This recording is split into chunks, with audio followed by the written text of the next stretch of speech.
महाराज कहे जय कहे परीक्षित ज्यारथी भगवान स्वधाम गमन थया ध्यान कथा महाभारत ने આપણે જોઈ તા પશ્ચાત દૈત્યોનો ત્રાસ વધ્યો આ પૃથ્વી ઉપર પાપાચાર વધવા લાગ્યો અસુરોનો સંહાર કરવા માટે પરમાત્માએ અવતાર લીધો કારણ કે ભગવાને જ્યારે જ્યારે અવતાર લીધો શેના માટે લીધો છે તો કે વિપ્રદેન સુર સંત લિયો મનુજય અવતાર ભગવાને અવતાર શેના માટે વિપ્ર બ્રાહ્મણ એટલે ધર્મ વિપ્રદેન કારણ કે આપણે કીધું કે ધર્મ રક્ષતિ રક્ષતા કે આપણે જો ધર્મની રક્ષા કરશું ને તો જ ધર્મ આપણી રક્ષા કરશે અને એનું જતન એ આપણી ફરજ છે સેવા ઉપાસના માતા પિતા વડીલો બધાની આદર કરવું સન્માન કરવું આપણા દેવોની પંચદેવોની પૂજા કરવી સૂર્યની ઉપાસના કરવી દીપની ઉપાસના કરવી કારણ કે આપણો સનાતન ધર્મ છે ને બહુધા વિશાળ છે આપણે બધા જ દેવો જળના દેવ અગ્નિ દેવ વાયુ દેવ આ બધાની જ આપણે અહીંયા પૂજા છે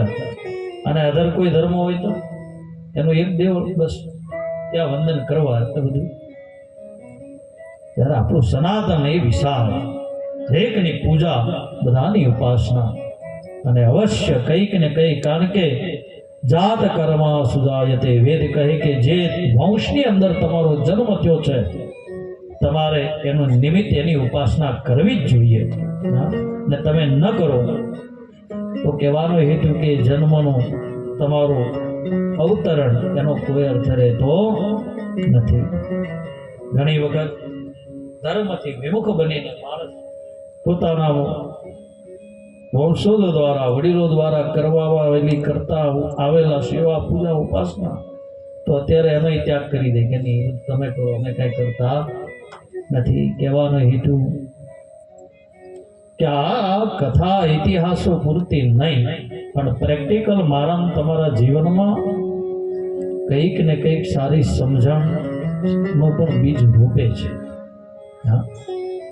જેટલા વડીલો કથા સાંભળવા આવો એ પ્રમાણે આપણા યુવાનોની છોકરાઓ જે કાંઈ રસોડામાં કામ કરતા હોય સેવા આપીને પાછા જતા રહે એમ નહીં મહેન્દ્ર પણ બધાની પાછા રોકજો ખાસ કથા સાંભળવા માટે કારણ કે શ્રવણસ્ય વિભેદેન જેટલા સાંભળશે કથાનું જો કે એનું ફળ છે જ અહીંયા તો જે કાંઈ આ કથાની યાત્રામાં માણસ જે કાંઈ તનથી મનથી જે કાંઈ સેવા કરે અને રસોડામાં ખરેખર એ લોકોની સેવા જે યુવાનો કરે છે એના માટે એકવાર તાળીઓ પાડવા પડે આ સાથ આપણી ઘેરે 200 માણસનો જમણવાર હોય ને તો વિચાર કરવો પડે અને એની તૈયારીમાં માણસ લાગી જાય 200-300 માણસ જમાડવાના છે અને અઠવાડિયા 15 દી મહિના પહેલાથી તૈયારી જ કરવા પડે કે હવે થાળી લાવું કરિયાણું લાવું શાકભાજી લાવું આ લાવું તે લાવું વ્યવસ્થામાં માણસ પડી જાય પણ એને ધન્યવાદ આપવો પડે કે આજે નિત્ય ભંડારો આ બધા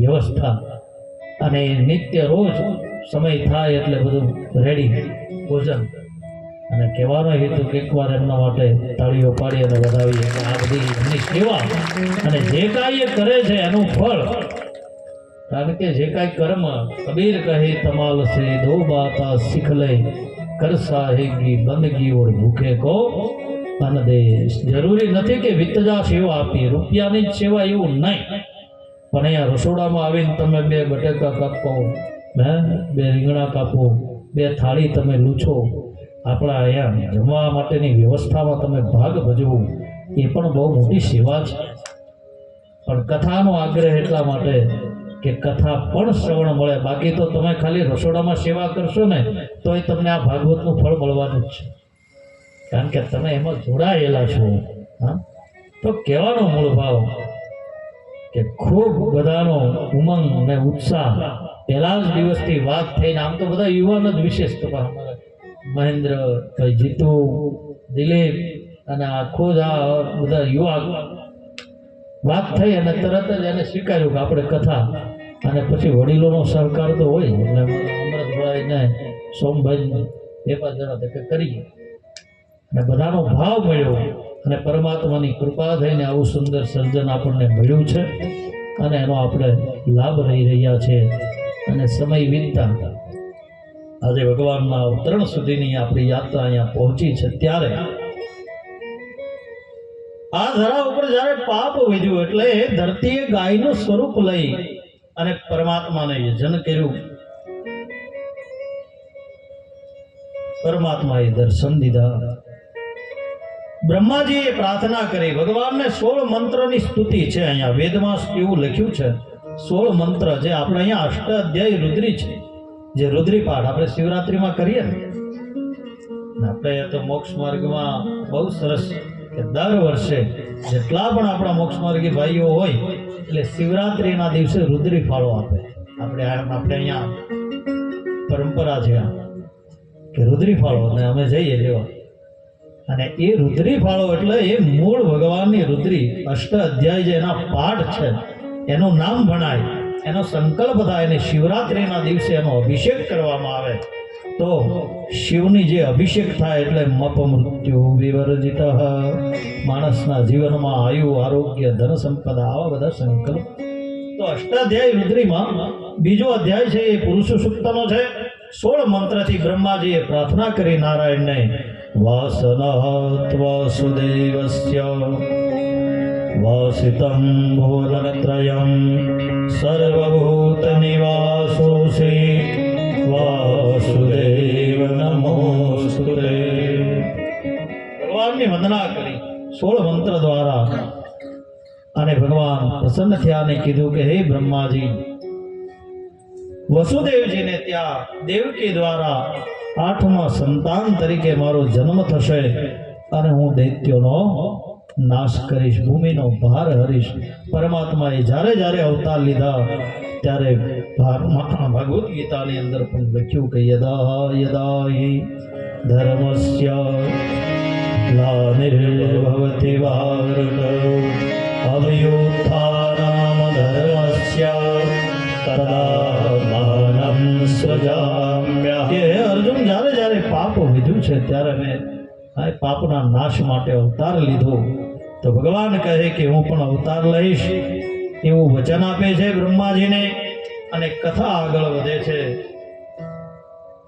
અને એ જ સમયે દેવોની યદુવંશીઓ નરપતિઓની રાજધાની મથુરામાં સુરસેનના પુત્ર વસુદેવજીના લગ્ન દેવક રાજાની સૌથી નાની દીકરી દેવકી, આ દેવકીના સાથે લગ્ન થયા. એટલે જાન પરણીને જતી હતી એટલે એમાં એનો ઉગ્રેસનનો પુત્ર કંસ પોતાની બેનને વળાવવા માટે રથમાં બેસી ગયો, દોરડું લીધું. અને બેનને આપણે નિયમ હોય ને, જાન પરણીને જાય ઘણી વખત કોઈ ખાતે મોકલે, એક દિવસ તો રોકાય, બીજા દિવસે આવી રહે, અથવા તો ત્યાં જાય તો હાથે જઈને પાછા આવી રહી ઘેરે. આવી બધી વ્યવસ્થા, અલગ અલગ રીતિ નીતિ હોય બધી સમાજમાં. તો ઉગ્રેસનનો એ પુત્ર કંસ પોતાની કાકાની દીકરીને વળાવવા માટે રથ લીધો અને દોરડું હાથમાં લઈ અને નીકળે છે. એટલે પરીક્ષિત મહારાજે પ્રશ્ન કર્યો કે સુખદેવજી, કંસ તો દૈત્ય છે, રાક્ષસ છે, અને એના હૃદયમાં આવો ભાવ પોતાની બેન. સુખદેવજી કહે કે નહીં રાજન, એના હૃદયમાં ભાવ નથી, દૈત્ય છે. પણ ઘણા સમય પહેલા આ કંસે એક સાધુની સેવા કરી હતી અને આ સેવા કરતા કરતા કંસે એને રાજી કર્યા અને પ્રશ્ન કર્યો કે મહારાજ, મેં આપની ખૂબ સેવા કરી, પણ સેવામાં એક મને વરદાન આપો અને મને એટલું કહો કે મારું મૃત્યુ ક્યારે. ત્યારે સાધુએ એમ કીધું કે દેવકી દ્વારા જે 8મો ગર્ભ સંતાન એ તારા મૃત્યુનું કારણ બનશે. એટલે અને એ ક્યારે કે જ્યારે વિવાહ સમયે અને આકાશવાણી દ્વારા તને તારા મૃત્યુનો સંકેત મળશે. એટલા માટે કંસ આગળ નીકળ્યો છે અને આકાશવાણીની રાહ જોઈ છે. અને ત્યાં જા કંસે આત્મનિહિતમ સંજાતમ, આકાશવાણી થઈ અને એમાંથી શબ્દ નીકળ્યા છે કે હે કંસ, તું જેને વળાવવા જા છો, પણ અષ્ટમો ગર્ભ હંત્યત્વમ, મારો 8મો ગર્ભ એ તારા મૃત્યુનું કારણ બનશે. અને જા વાત સાંભળી એટલે રથને ઊભો રાખી તલવાર લઈ અને જ્યાં દેવકીને મારવા માટે જાય છે એટલે વસુદેવજીએ તલવાર પકડી લીધી અને કીધું, હાથ થોવીને કહેવા લાગ્યા કે હે રાજન, કર્મણા જાયતે જંતો કર્મણૈવ વિલિપ્યતે, સુખમ દુઃખમ ભયમ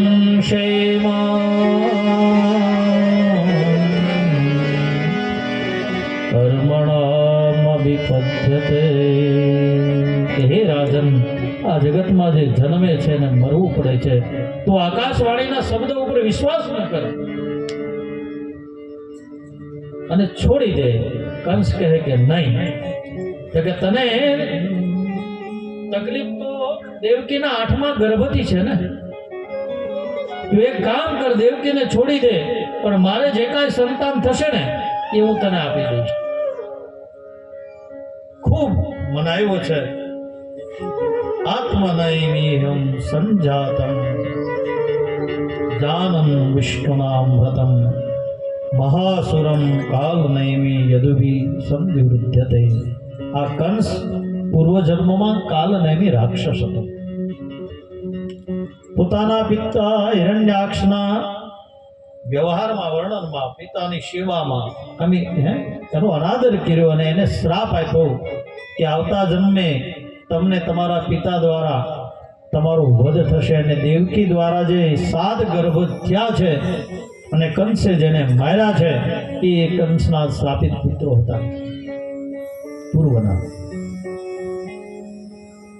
નગરમાં આવી અને વસુદેવ અને દેવકીને કારાગૃહમાં પૂરી દીધા છે. પોતાના સસરા જરાસંઘ, એના સસરા છે, એનો સાથ મળ્યો એટલે પોતાના પિતા ઉગ્રસેનને પણ કેદમાં નાખી દીધા. અને આ બાજુ કારાવાસની અંદર વસુદેવજી અને દેવકીને બેડીઓ પહેરાવી દીધી છે. સમય વીત્યો. પ્રથમ પુત્રનો જન્મ થયો. પણ જન્મ થયો ને એટલે વસુદેવ અને દેવકીજીની આંખમાં આંસુ છે કે આ પુત્ર જન્મ ખબર તો નથી કે અષ્ટ સંતાન થાય શું છે શું નહીં. પોતાના દીકરાને જોયું ને આંખમાં આંસુ આવી ગયા. દેવકીજી રુદન કરે છે. કોઈએ જઈને કંસને સમાચાર આપ્યા કે દેવકીએ પુત્રને જન્મ આપ્યો છે. એટલે કંસે વિચાર કર્યો કે મારું મૃત્યુ તો 8મા ગર્ભથી છે ને આ તો પહેલું છે. આકાશવાણીએ મને જે કીધું છે 8મો ગર્ભ, 8મા ગર્ભે, તો આ પહેલું સંતાન છે, જવા દે, એને મારે મારવો નથી. આમ કરીને જ્યાં ગાદી ઉપર બેઠો નારદજીએ વિચાર કર્યો કે જો આ પાપ નહીં કરશે તો ભગવાન અવતાર નહીં લે, અને મૂળ આ સંતાનો છે એ શ્રાપિત છે. નારદજી આવીને કીધું કંસને કે હે રાજન, દેવકીને પુત્ર જન્મ થયો છે? તો કે હા, પણ મને 8મા ગર્ભથી ભય છે. તો કે નારદજી કે 8મો ગર્ભ પણ કયો, છેલ્લેથી પહેલો કે પહેલેથી છેલ્લો? હા, નારદજીએ ગોટાળો, પહેલેથી છેલ્લો કે છેલ્લેથી પહેલો? કે હારું એ મને કઈ ખબર. તો કે તું આમ જોવા જા. કંસે વિચાર કર્યો કે જે હોય તે, પણ એના પુત્રોનો તમામનો હું વધ કરીશ. અટ્ટહાસ કરતો કરતો આ એ કારાગૃહની અંદર જાય છે. નવજાત શિશુ દેવકીજીની પાસે છીનવી અને રહેલી એ દિવાલ પથ્થરની શિલા ઉપર પછાડે છે અને એનો વધ કરે છે. હાસ કરતો કરતો કારાગૃહમાંથી બહાર જાય. દેવકીજી દિવાલ ઉપર રક્તથી રંજિત થયેલી દિવાલ ઉપર હાથ ફેરવી રુદન કરે છે, વિલાપ કરે છે. આમ કરતા કરતા 1 પછી 2 પછી 3 4 5 6 બધા નવજાત શિશુઓનો વધ કરે. અને 7મો ગર્ભ જ્યારે દેવકીજીને બંધાયો છે, સપ્તમો વૈષ્ણવં ધામ યવનં તપચક્ષતે ગર્ભો બભૂવ દેવત્યા હર્ષ શોક વિવર્ધનમ. જ્યારે સાતમો ગર્ભ બંધાયો ને, હર્ષ થયો, આનંદ થયો દેવકીજીને. એના શરીરમાં તેજ આવ્યું, કારણ કે આ સાતમો ગર્ભ એ કોણ હતો? બલરામજી, દાઉજી મહારાજ. એ પણ શેષ નારાયણનો અવતાર છે. એટલે ભગવાને એની માયાને બોલાવી કે જાઓ, દેવકીજીના ગર્ભમાં રહેલું એ ગર્ભ એને ગોકુળમાં લઈ જાઓ અને રોહિણીજીના ગર્ભમાં સ્થાપિત કરો. સંકર્ષણ કેવું પરમાત્મા છે. દેવકીજીના ગર્ભમાં રહેલો એનું સંકર્ષણ કરી અને રોહિણીજીમાં એમનો ગર્ભ સમાયો છે. અહીંયા સાતમો ગર્ભ. કોઈએ કીધું કે કંસના ભયથી બાળક ન રહ્યું. હા, વાત ફેલાણી. કંસને સમાચાર મળ્યા કે બાળક ન રહ્યું, કે હા કઈક ને કઈક વિસ્મૃત થઈ ગયું છે. છેલ્લે સાતમો આ ગર્ભ. અને અહીંયા રોહિણીજી દ્વારા બલરામજી ગર્ભમાં આવ્યા છે. એને પણ ભીતરથી પ્રસન્નતા અને શરીરમાં પરમાત્માનું તેજ સમાયેલું છે. અને અંતે પરમાત્માને જ્યારે આવવાનો સમય થયો એટલે બધા જ દેવોએ પછી પ્રાર્થના કરી પરમાત્માને, સા દેવકી સર્વ જગન નિવાસ નિવાસ ભૂતા હરજે ભોજેન્દ્ર ગેપનેશ ઘવે ચરુદરા સરસ્વતી નાન ખલે યથાસ્થે. બધા જ દેવોએ પ્રાર્થના કરી માટે ભેગા થયા કે પ્રભુ હવે તમે અવતાર લો. હવે કંસનો અત્યાચાર વધી ગયો છે. હા, અને બધા જ દેવોએ પ્રાર્થના કરી અને 8 વખત સત્ય બોલ્યા છે. કેટલી વખત? કેટલી વખત? હવે બધાને જરા જરા ઊંઘ આવે છે એવું લાગે છે મને. કેટલા વાગ્યા મહારાજ? હા મહેન્દ્ર, કેટલા થયા?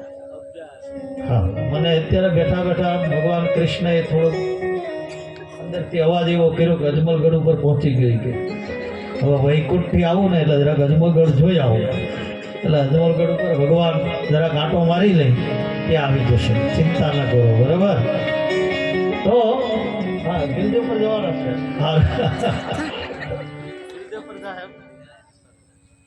સારું, તો આ બે અહીંયા સુધી વૈકુંઠથી અહીંયા સુધી આવે તો આપણા માટે તો આ વૈકુંઠ જ છે ને. ભીલદેવ અને અજમલગઢ એક વખત તાળીઓથી એનું યજન કરવું કે એના આપણે છાયામાં આ બધા દેવ પર્વતો. કારણ કે એની રચના અંતે તો પૃથ્વી તનો પિંડો કર્યો, રજલાવ તો ક્યાંથી હશે, જગતાક ફેરવ નાર એ કુંભાર બેઠો ક્યાં હશે. જેની રચના છે.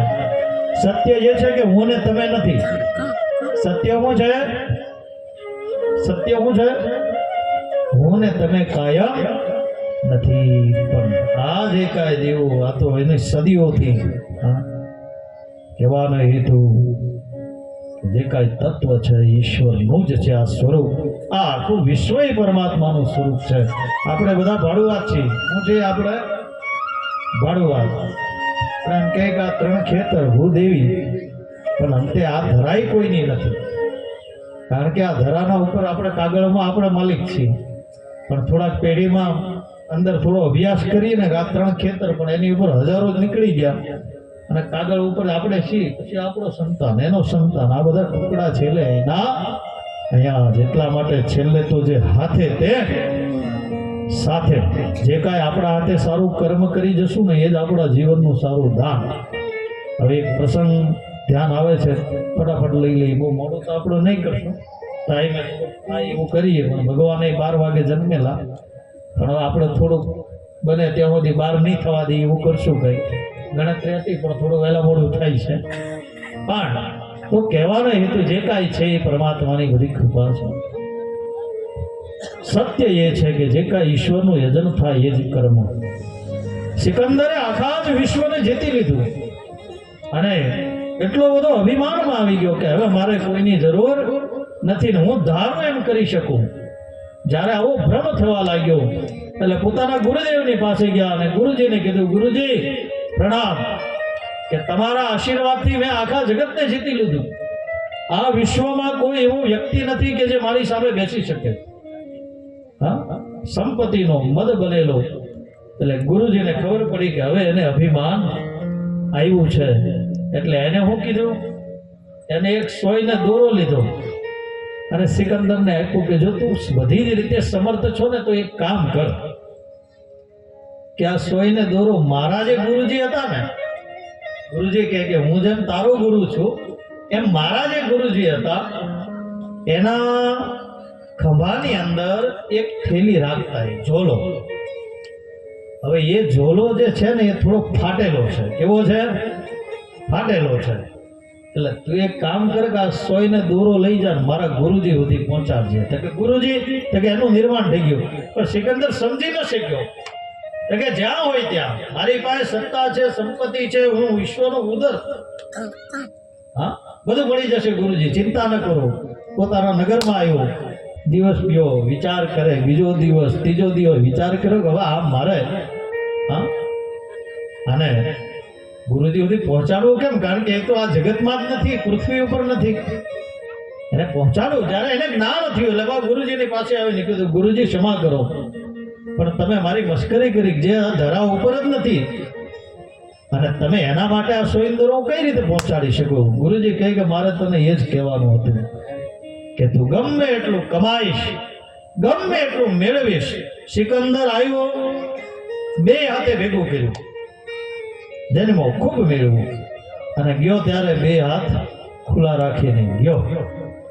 જગતને સંદેશો આપ્યો. જ્યારે દેવ થયા ને ત્યારે એને કીધું કે જ્યારે હું મરું અને જ્યારે મારી પાલખી કાઢો ત્યારે પાલખીના અંદર સુવડાવીને મારા હાથ ખુલ્લા રાખજો કે વિશ્વને પણ ખબર પડે કે સિકંદર પણ આ જગતમાંથી ખાલી હાથ ગયો છે.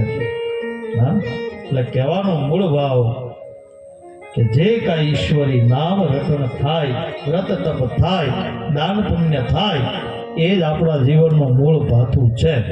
બાકી તો તારા મોટા મોટા બંગલા રે, મોટર ને ગાડી વાળી, તારા મોટા મોટા બંગલા રે, મોટર ને ગાડી વાળી, મોટા મોટા બંગલા રે, મોટર ને ગાડી વાળી, બધી માયા મોટી મેલીને ખાલી હાથ જાવું પડશે. બધી માયા મોટી મેલીને ખાલી હાથ જાવું પડશે. કોણ જાણે શકે કારણે રે, સવાર કાલ કેવો થશે. કોણ જાણે શકે કારણે રે, સવાર કાલ કેવો થશે. આ કાયામાંથી હંસલો રે, ઓચિંતાનો ઉડી જશે. આ કાયામાંથી હંસલો રે, ઓચિંતાનો ઉડી જશે. તો આ કાયામાંથી હંસલો ઓચિંતાનો ઉડી જશે. સમય છે, તક છે, કંઈક સેવા કરી લેજો. સમય મળે કંઈક સાધના કરી લેજો. કંઈક ઈશ્વરે આપ્યું હોય તો એ લક્ષ્મીનો સદુપયોગ કરી લેવો. મેં પહેલા જ દિવસે કથામાં કીધું કે ધન ભેગું કરવું પાપ નથી, અવશ્ય જરૂર છે જ. જીવન જીવવા માટે રૂપિયાની પણ જરૂર તો ખરી જ ને. ધર્મ પણ, ધન સંપત્તિ અને ધનની પણ જરૂર અને ધર્મની પણ જરૂર. નીતિપૂર્વક ધન કમાવું અને સમયે કંઈક ને કંઈક એ સંપત્તિનો સદુપયોગ કરવો કોઈની સેવામાં. હા, તો અહીંયા સમય અને કાળ ક્યારે ગતિ કરશે એ આપણે જાણતા નથી. તો 8 વખત મૂળ વાત, 8 વખત સત્ય શબ્દ આવ્યો છે. અને આ ભગવાનના જન્મોત્સવના કથાનું ફળ પ્રાપ્ત કરવા માટે આપણે બધા જ એ શ્લોક સાથે ભણશું. હું અહીંયાથી બોલાવીશ, તમારે શ્લોક ભણવાનો, જેથી તમે ઉજાગરો કર્યો છે એનું ફળ મળે. ખાલી કથા નહીં પણ શ્લોકનું પારાયણ થાય એટલે એનું વિશેષ ફળ મળે. તો આપણે બધા પાઠ કરજો. હું અહીંથી બોલાવીશ.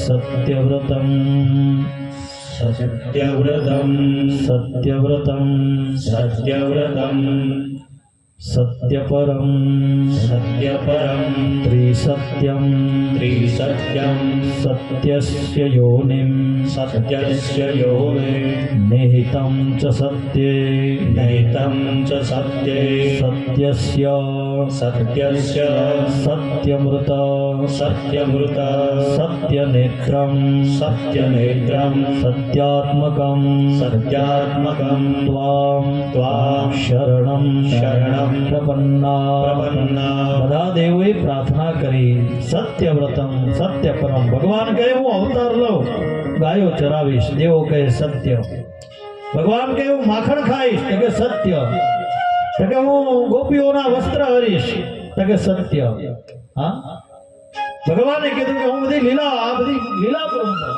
તો કે પ્રભુ સત્ય સત્ય સત્ય તમે સત્ય છો હા તમે જ સત્ય છો તમે જે કોઈ બધી જ વસ્તુ સત્ય અને આજે દિશાઓ રાજી હતી પ્રસન્ન હતી એની પાછળ પણ બહુ વિચાર કર્યો છે સંતોએ દિશાઓ રાજી હતી કારણ કે ભગવાન અષ્ટમા ગર્ભની અંદર પધાર્યા છે દેવકીજીના દિશાઓ પ્રસન્ન છે પ્રાચીન શાસ્ત્રોમાં દિશાઓને દેવી માનવામાં આવ્યા છે હું માન્યા છે દેવી અને દેવી કવચમાં તો દરેક દિશાના દેવ પણ છે એટલે પૂજા કરીએ ને એટલે ચાર દિશામાં વંદન કરીએ પૂર્વે ઋગ્વેદાય નમઃ જેમ ચાર વેદ એમ પૂર્વે ઇન્દ્રાય નમઃ પશ્ચિમે વરુણાય નમઃ ઉત્તરે ધનવાય નમઃ દક્ષિણે યમાય નમઃ ચારે દિશાના દેવ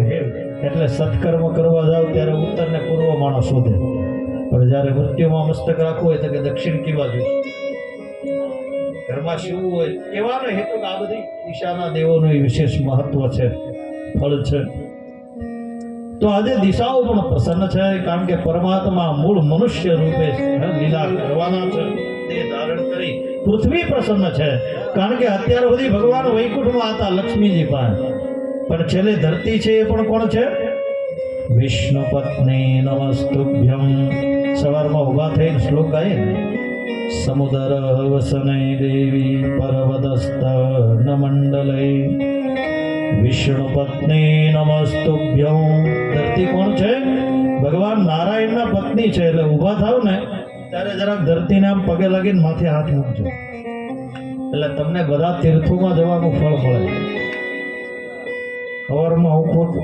ઊભા થાવ એટલે સીધું આંખ છોડીને સવારથી હાથ સુધી ભ્રમણ કરી પણ ક્યારે એવો વિચાર બહુ ઓછો આવે કે આજે પૃથ્વીને પગે લાગુ ક્યારે આવે નહીં પૂજા હોય ત્યારે મહારાજ એમ કે ફૂલ ચોખા રાખીને ધરતીનું ધ્યાન ધરો ત્યારે ધ્યાન ધરતીનું ધરાય કહેવાનો હેતુ કે એ ધરાનું પૂજન નિત્ય થવું જોઈએ જો આ છે ને સવારમાં ઉભા થાય એટલે સૂર્યની વંદના પથારીથી પગ મૂકો એટલે ધરતી માતાને વંદન કરવા અને ઊભા થાવ એટલે આપણા હાથમાં બધાનું દર્શન કરવું સવારમાં સ્મૃતિ છે ને એ દેવ આપે છે બાકી મનુષ્ય જ્યારે ઊંઘે ત્યારે નિંદ્રામાં હોય છે સમાધિમાં શેમાં હોય છે સમાધિમાં જ્યારે માણસ ભર નિંદ્રામાં હોય ત્યારે કઈ ખબર હોય કઈ અવસ્થામાં છે ને કઈ દુનિયામાં છે કાંઈ જાણતો નથી પણ જે સ્મૃતિ થાય તરત આંખ ખુલે એટલે બધું કેસેટ ચાલુ થાય જે શ્રુતિ છે એને પુરાણોમાં કીધું કે શ્રુતિ સ્મૃતિ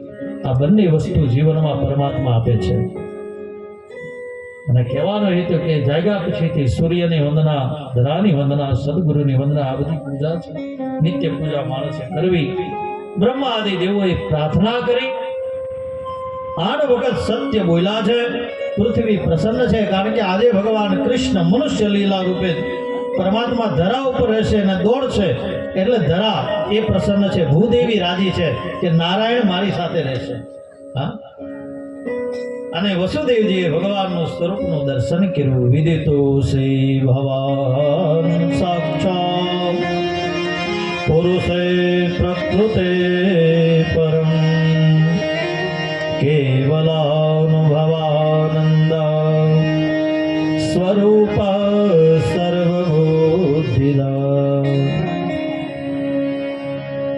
કારાગૃહની ગ્રહની અંદર એક પ્રકાશ થયો છે. પરમાત્માએ ચતુર્ભુજ રૂપે દર્શન આપ્યા. એની પૂર્વે ભગવાને માયાને એમ કીધું કે દેવકીજીના 8મા ગર્ભ દ્વારા જ્યારે મારો જન્મ થાય, હું અવતાર લઈશ, ત્યારે તમારે પણ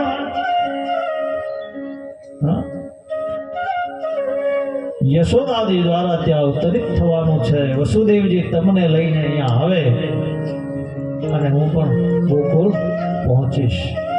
પણ જ્યારે કંસ તમને મારવા આવે ને ત્યારે તમારે એને સંદેશો આપી દેવો કે તને મારવા વાળો જન્મી ચૂક્યો છે. શું કહેવાનું છે? તને મારવા વાળો જન્મી ચૂક્યો છે, પણ એડ્રેસ આપવાનું, ક્યાં જન્મો છે એ કઈ કહેવાનું નથી. માયા કહે કે ભગવાન એવી તમારી ઈચ્છા. અને એ જ સમયે હૃદયજી દ્વારા ત્યાં માયાનો જન્મ થાય છે. ચતુર્ભુજ રૂપે કારાગ્રહની અંદર દિવ્ય પ્રકાશ થયો. મા દેવકી અને વસુદેવે જોયું, પરમાત્માનો ચતુર્ભુજ સ્વરૂપ જોયું. શંખ ચક્ર ગદા વનમાલાથી પરમાત્મા સુશોભિત છે. હરે હરે, પરમાત્માનું સ્વરૂપ જોયું અને પરમાત્માને વંદના કરી. ભગવાન રાજી બન્યા. દેવકીજી કહે કે પ્રભુ તમારું દર્શન તો જન જન્માંતરના પુણ્યથી પણ પ્રાપ્ત ન થાય, મહાયોગીઓને ન મળે એવું દર્શન તમે અમને કરાયું છે, પણ એક માને સંતોષ થાય એવું ભગવાન સ્વરૂપ કરો. ભગવાન શિશુ રૂપે અવતર્યા છે અને તરત વસુદેવજી નિર્ણય કર્યો કે કંસ અને મારે એની પહેલા હું ગોકુળમાં લઈ જાઉં. અને ભગવાનને ટોપલામાં લીધા છે અને જ્યાં ભગવાનને મસ્તક ઉપર મૂક્યા છે એટલે પગમાં બાંધેલી સાંકળો તૂટી ગઈ છે. કારણ કે બ્રહ્મ માથે આવ્યો ને, આધ્યાત્મિક અર્થ એક એ છે, જ્ઞાન થાય એટલે બંધન તૂટે. જ્યાં સુધી જ્ઞાન ન હોય ને ત્યાં સુધી માણસ મારું મારું મારું મારું કરે છે, અને જ્ઞાન થાય પછી બધું છોડે, તારું તારું તારું. અંત આવે ત્યારે માણસ બધું છોડે છે, ત્યાગે છે. જ્ઞાન થયું, બેડીઓ તૂટી છે અને યમુનાજી આજે ઉભરાયા છે. કારણ કે યમુનાજી છે એક મહારાણી, એ પણ ભગવાન નારાયણના પત્ની છે. પોતાના નાથનું દર્શન કરવા માટે યમુનાજી ઉભરાણા છે. હરે હરે,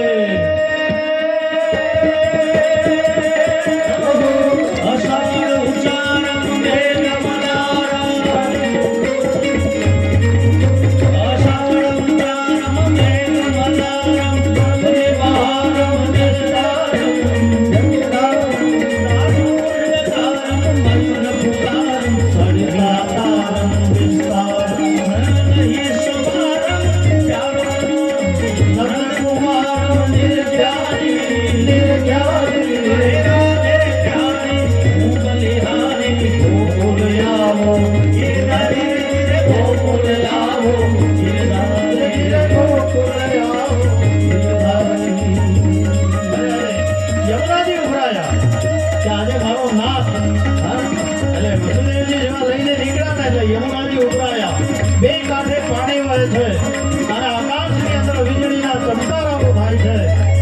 પરમાત્માનું વિજન થયું, એને લઈ અને આગળ વધ્યા. ત્યાં શેષ નારાયણજી આવ્યા, પોતાના સર્પની સૈયા કરી, ફેણા કરી, ભગવાનના ટોપલા ઉપર ભગવાનનો વરસાદથી રક્ષણ કર્યું. અને આવી યાત્રા આગળ વધી અને ધીરે ધીરે ભગવાન વસુદેવજી ગોકુળમાં આવ્યા છે, જ્યાં નંદરાણીજી સુતા છે એમના કક્ષમાં ગયા. નવજાતે માયાએ જન્મ લીધેલી દીકરીને લઈ ભગવાનને ત્યાં મૂકી અને પાછા મથુરામાં આવ્યા. અને જેવા મથુરામાં આવ્યા ને, માયાને મૂક્યા પાછી બેડીઓ પહેરી. સૈનિકો, આ તો પરમાત્માની લીલા હતી. બધા મૂર્છિત હતા, બધા જાગૃત થયા. કારણ કે માયા આવે ને એટલે બંધન આવે. આધ્યાત્મિક અર્થ એ કેનો એ છે. માયા આવે એટલે શું થાય? બંધન લાગે માણસને. પછી બધી ચિંતા થાય, દીકરાનું હું, એના દીકરાનું હું, એના દીકરાનું છું. ખરેખર હું ઘણી વાર કહું કે પહેલા માણસ પોતાના સુધી જીવતો હતો. કોના સુધી? કે હું મારું એટલું જ કરી લઉં ને, એક મકાન થોડુંક વ્યવસ્થા થઈ ગઈ એટલે સંતોષ. પછી બહુ હાયા હાઈ નહીં હતી. પણ હવે થોડુંક પરિવર્તન થઈ ગયું. હવે મારા એડવાન્સ જીવતો થઈ ગયો. હવે કોના માટે જીવે? પેઢી માટે.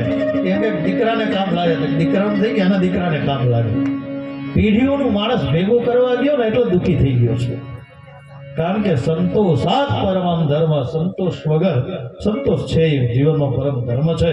ભગવાનને લઈ અને ત્યાં મૂક્યા, માયાને લઈને ત્યાં મૂક્યા છે, બંધનો પહેરા છે. સવાર પડી આ બાજુ કોઈ સૈનિકે જઈને કંસને સમાચાર આપ્યા કે મહારાજ 8મો ગર્ભ, અને કંસ રાજી થઈ ગયો કે 8મો ગર્ભ અમારા વિનાશનો કાળ છે. હટાશ કરતો કરતો એક કારાગૃહની અંદર પધાર્યો છે, અને જ્યાં કારાગૃહની અંદર નવજાત સુતેલી દીકરીને જોઈ દેવકીજીના પાસેથી ખેંચી અને જોયું તો કે આ તો દીકરી પણ જે હોય તે, કે મારે તો 8મા ગર્ભથી મારો જીવનનો જોખમ છે ને. જ્યાં માયાને લઈને શિલા ઉપર પછાડવા જાય તો એ તો દેવી હતી, સાક્ષાત અષ્ટભુજા હતી. હાથમાંથી ઉડી અને આકાશમાં જઈને કીધું કંસને કે હે કંસ, તું મને શું કામ મારે છે? કિમ મયા હતયા મંદજાત ખલુ તવાંતકો યત્ર પવા પૂર્વશત્રુ હિંસી કૃપણા વૃથા ઇતિ પ્રભાસ્યાતં દેવી માયા ભગવતી ભુવિ. સાક્ષાત ભગવતી અષ્ટભુજા હતી. આકાશમાં ઉડીને કીધું તને મારવા વાળો જન્મી ચૂક્યો છે. કંસે વિચાર કર્યો કે એટલા શિષ્યોને માર્યા, છેલ્લે મને મારવા વાળો બીજે જન્મી ચૂક્યો. પોતાના બેનને વસુદેવને રાજી કરવા માટે ખૂબ પ્રયત્ન કર્યા છે, ખૂબ પ્રયત્ન કર્યા. અંતે બંનેની ક્ષમા માગે છે અને આદેશ કર્યો કે જાઓ, આજથી જેટલા પણ આપણા વસ્તીની અંદર કોઈ નવજાત શિશુ જન્મેલા હોય એને જાઓ અને એની વસ્તીઓને ઉખાડી નાખો, એ બાળકોનો વધ કરી નાખો. અને આવો ગાડો થઈ ગયો કે મારો કાળ જન્મી ચૂક્યો છે. પોતાના સૈનિકોને મોકલા છે. અને અહીંયા ભગવાન વ્યાસજી કહે કે હવે આપણે પણ બહુ મથુરામાં રોકાવું નથી, કારણ કે મને ને તમને જે આનંદ આપવા આવ્યા છે અને આખા વિશ્વનો જેને ભાર ઉતાર્યો છે એવા નારાયણ ગોકુળમાં પહોંચી ગયા, એટલે આપણે પણ બધા ગોકુળમાં પહોંચી જઈએ. મથુરાને જરા વાર રહેવા દઈએ. કંસ ભલે તોફાન કરતો, એને પછી કાલે કંઈક રસ્તો કરશું. તો કહેવાનો હેતુ એને વિચારી અને બધાને મોકલા છે. વ્યાસ ભગવાને સુખદેવજીને કીધું કે આ બાજુ સવાર પડતાની સાથે નંદ સ્વાત્મા જાતો લાદો મહામના આહુય વિપ્રામ વેદજ્ઞાન સ્નાત સુતિરલંકૃત. આ બાજુ સવાર થયું, બ્રહ્મ મુહૂર્ત થયું, અને માં યશોદાના કક્ષની અંદર કરોડો કામને લજ્જિત કરતી ખોળામાં ભગવાનની મૂર્તિ જોઈ સુનંદાજીએ. કોને જોઈ? સુનંદાજી, એ નંદ બાબાના બહેન, એની સેવા માટે આવ્યા હતા. અને કરોડો કામને લજ્જિત કરે ભગવાનની મૂર્તિ જોઈને રાજી વિના અને દોડતી સુનંદા ગૌશાળામાં ગઈ છે. એ સમયે નંદ બાબા ગૌશાળામાં ગાયોની સેવા કરતા હતા. ગાયોની ઘાસચારો નાખતા અને નવડાવતા અને ગાયોની સેવામાં રત હતા બ્રહ્મ મુહૂર્તમાં. અને એ સમયે સુનંદાજી બૂમ પાટા બુડતા આવ્યા છે, લાલો ભયો હે, લાલો ભયો હે. જ્યાં આવી બૂમ પાટા પડતા નગરમાંથી આવ્યા અને પોતાના ભાઈને સમાચાર આપવા આવ્યા. એટલે નંદજીએ કીધું કે ક્યાં ભયો હે? કે માં નજરાણી કો લાયો ભયો હે, લાલો ભયો હે. જ્યાં વાત સાંભળી એટલે તો રાજી થઈ ગયા અને કૂદકો મારી ગૌશાળામાંથી બહાર નીકળ્યા.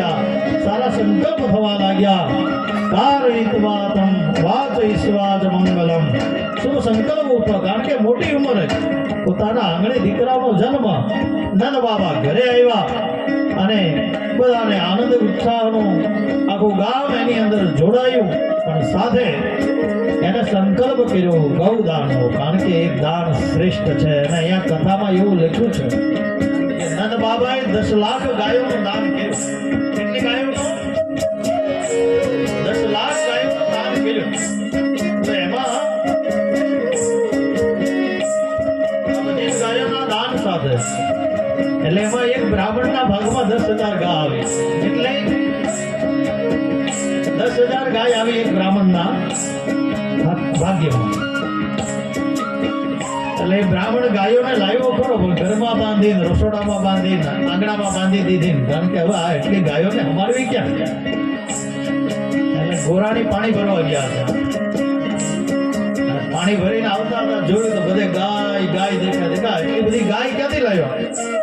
તો કે નંદ બાબાની ઘરે સંતાન જન્મો છે, લાલો ભયો, અને એની ખુશીમાં એને આ 10,000 ગાયોનું દાન કર્યું છે આપણને. કે આ એટલી બધી ગાયો દાનમાં આપી, આપણે એનું શું કરશું? એટલે બ્રાહ્મણ દેવ થોડા બુદ્ધિશાળી, એટલે એને કીધું કે આમાંથી અડધી ગાયો છે ને તારા ભાઈ જટાશંકરને દાન આપવાની છે, તારા ભાઈને આપવાની છે. કે ત્યાં રાજી થઈ ગયા, કોઈ વાંધો નહીં, તો ભલે આપી. અને એને કીધું ગોર ગણાણીએ કે જો આપણા નંદ બાબાના ઘરે જો આવો પ્રસંગ હોય તો આપણે અહીંયા શું કરીએ છીએ, ચાલો આપણે પણ ત્યાં જઈએ. અને આવીને જોયું તો આખું ગામ ભગવાનના આનંદ ઉત્સવમાં રંગાયેલું છે. અને બધાના જ મુખે એક જ શબ્દ છે, નંદ ઘેરા નંદ ભયો, નંદ ઘેરા નંદ ભયો જય કનૈયા. હવે આપણે અહીંયા નિત્યકર્મ પ્રમાણે બધાએ જન્મોત્સવ, ત્યારબાદ આપણે સીધા 10-15 મિનિટ માટે પગ ભરાઈ ગયેલા છે, એટલે જરા ગરબા પછી લેશું. ઉત્સવ છે એટલે આનંદ કરવાનો છે. હા, નંદ ઘેરા નંદ ભયો જય કનૈયા લાલ, નંદ ઘેરા નંદ ભયો જય કનૈયા લાલ. યશોદા કો લાલો ભયો,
છે. મેં કીધું ઉત્સવ એટલે આનંદ. આપણી ઘરે બર્થડે હોય ને કેવો આનંદ થાય. અને આ તો પરમાત્માનો આજે પ્રાદુર્ભાવ આપણા ગોળવાળમાં અને કાસડપાડામાં આપણા આંગણે પરમાત્મા આજે પધાર્યા છે. એવા ભાવ સાથે આપણે બધાએ જ અહીંયા પરમાત્માનું યજન કરીએ અને ગરબા રમો એટલે થોડા પગ આજે વધામણા રે ઝુલાવી અને અહીંયા બેન આપવી હોય તે થાળી મૂકેલી છે. એમાં દર્શન કરી અને પોતે જે આપવું હોય તે મૂકી શકે છે. કારણ કે ભગવાનનું પારણું એ એમને ન ઝુલાવાય, ખાલી એના નિયમ પ્રમાણે.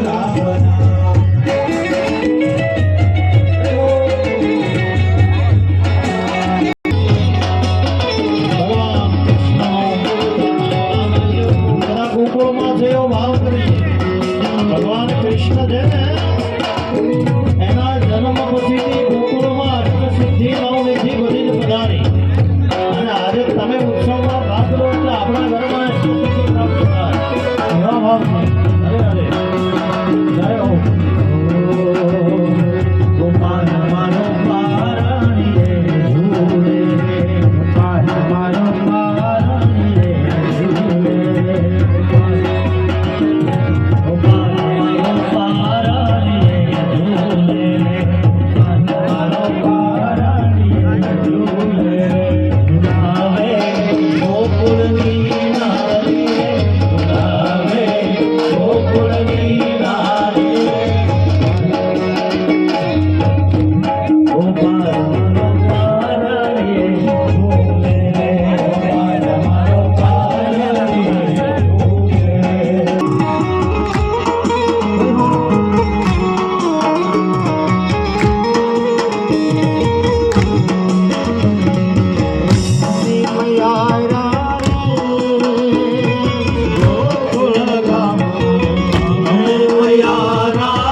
સીતારામ પરિવાર મીનાબારીની બહેનો અમારી અહીંયા આવી છે.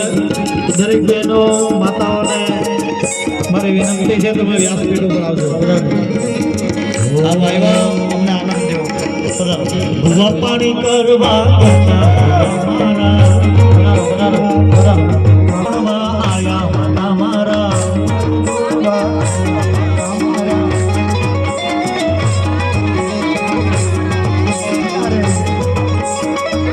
અમારે સીતારામ પરિવાર મીઠાબારીથી જે કોઈ બહેનો આવી છે એમને મારી નંબર આપી છે કે તમે અહીંયા સ્ટેજ ઉપર આવજો. આપણા આમંત્રણને માન આપો.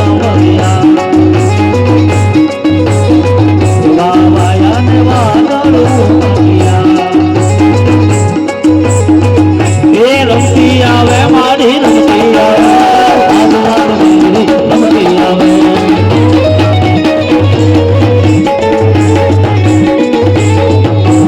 રમતી આવે મારી રમતી આવે મારી રમતી રમતી રમતી રમતી આવે મારી રમતી આવે રાજમાત મેલડી રમતી આવે.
હાલાજી તારા હાથ પછી તારા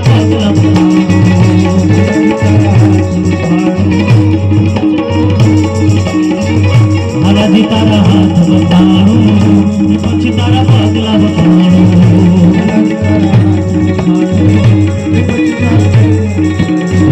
હાલાજી તારા હાથ બતાડું એ પછી તારા બોલે દ્વારિકાધીશ કી જય. હાલો જય